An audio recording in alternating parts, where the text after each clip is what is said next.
All right, so today we're going to be building a basin. And so this is just overall basin building for rainwater harvesting techniques. So the first thing we're gonna have to do is clear this area. So this is the area that I want to put the basin in.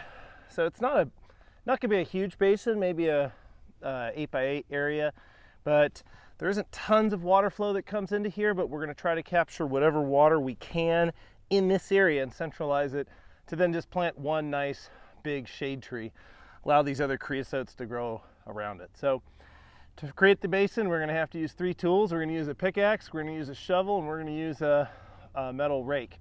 And so the first thing we wanna do is clear off. There's a bunch of debris and scrub brush here, some old mesquite with thorns. So I'm gonna clear those all off.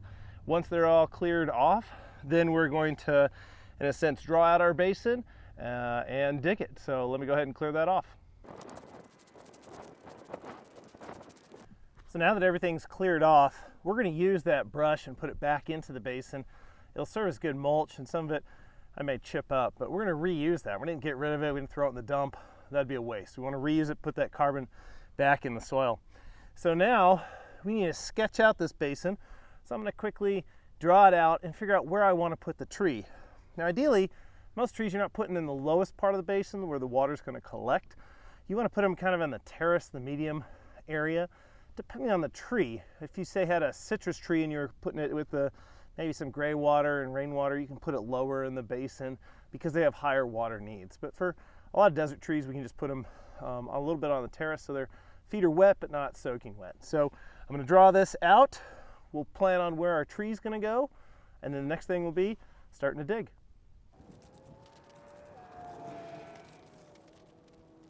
So I've done my rough sketch, and the beautiful thing with rough sketching in the dirt, as you saw, I kind of said, well, I want to put the tree here.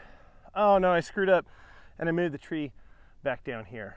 So we're doing the basin to catch water, so we have to see where the height of the soil is that we're working with. That area is definitely higher than this area, and water's going to flow here towards me. So I want to shape my basin so it's catching that water, like two big arms. So it's going to be a big armed basin, and the goal is to catch that water. So I'm basically created a hemicircle around this way. So we want to catch all that water that comes in. I don't need to put a lip restricting water flow on the uphill side, but on the downhill side, I'm going to dig out this dirt and make my berm. So berms and basins go together. You dig the basin, the dirt you take from digging that basin, you make that berm. So as I dig down and create that capture of water, on the other side I raise that dirt up with my berm. So for 2 inches going down, I take that 2 inches up, now I've got a 4-inch depth of a basin. The depth of our basin is kind of respective to how much water we think we're going to capture, and we can do that by calculation with soil percolation, amount of water flow that is coming onto this size piece of land. So there's lots of numbers you have to think about with that. If you want to be really lazy, you could just dig the basin, and if it doesn't hold water for more than 24 hours, you're good to go. If it holds water for 24 hours, then you got to lower that basin so it has less water coming in, or an easier way for that water to get out. So let's go ahead and dig this basin. You're going to see me dig dirt, create a berm, shape it, and we'll go from there.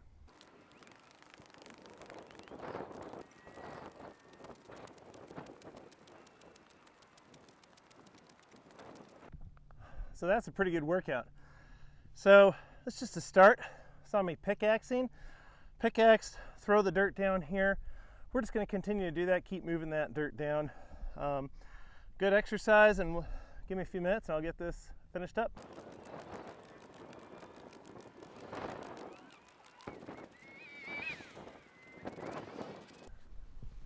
All right, so hopefully you can see we've shaped this basin pretty well, and you get kind of creative with your basins, do the different things. I made a low spot out here, but then I also made a little low spot higher up, and I have this little terrace in between. So the thought is I'm going to dig my tree right on the terrace.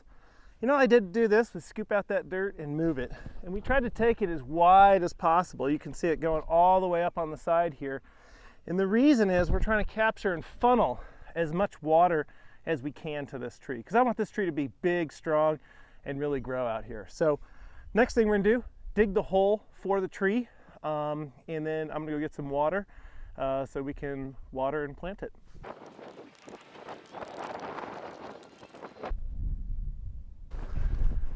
So you can see our tree fits in the hole.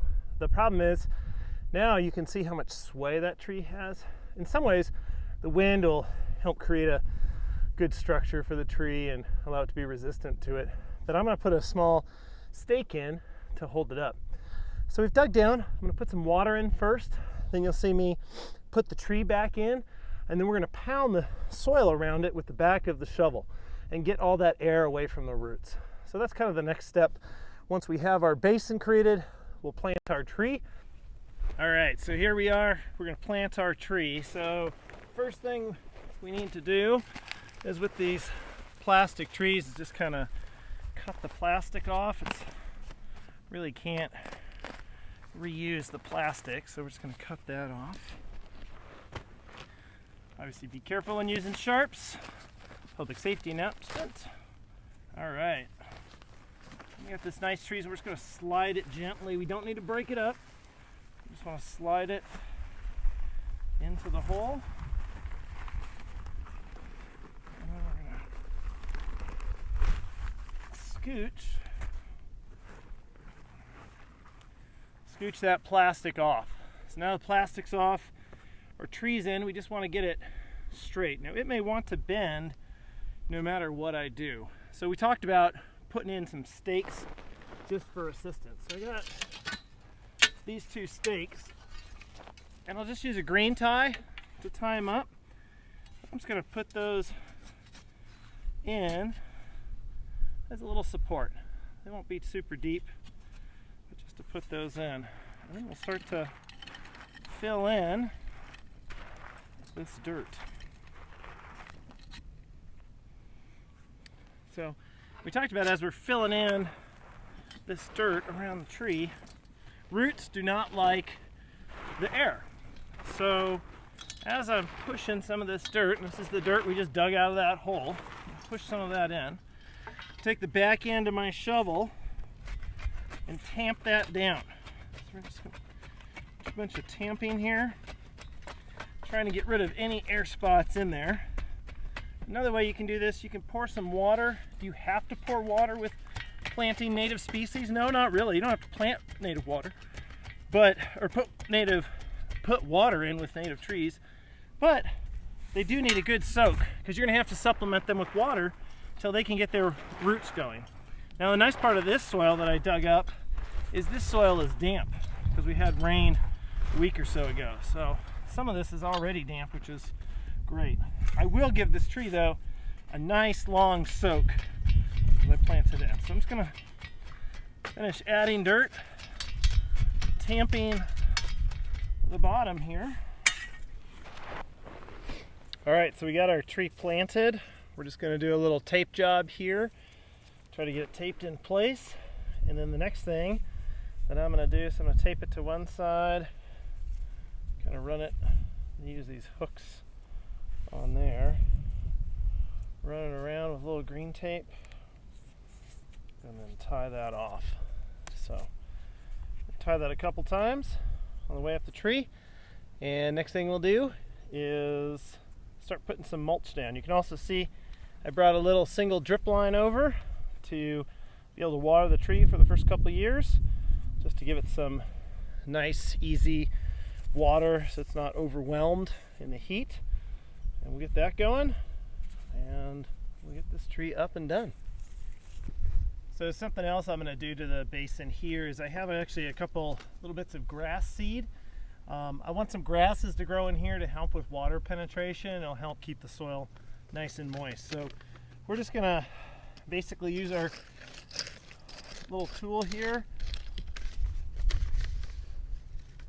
grab a couple of these native grass seeds, and just bury them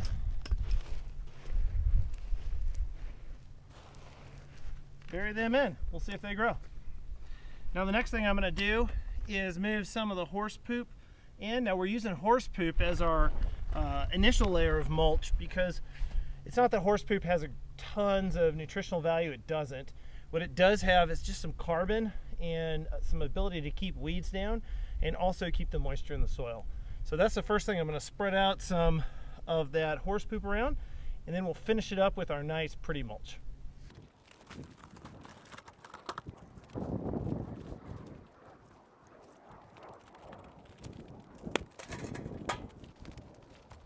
So here we've pretty much finished the basin.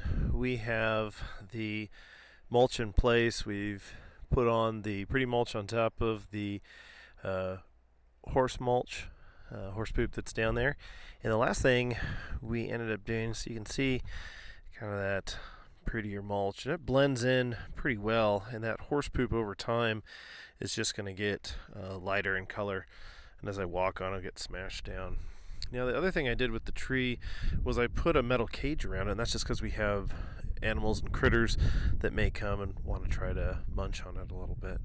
So we gave it a good soak. I used that horse poop over here to cover the drip line a little bit, but you can see our basin kind of comes around in this fashion and then heads up that way. So hopefully it's catching a pretty good square area. We'll give some update photos maybe in a year or two, or once we get some rain. All right, so go out and build your basin. You'll have a great time doing it.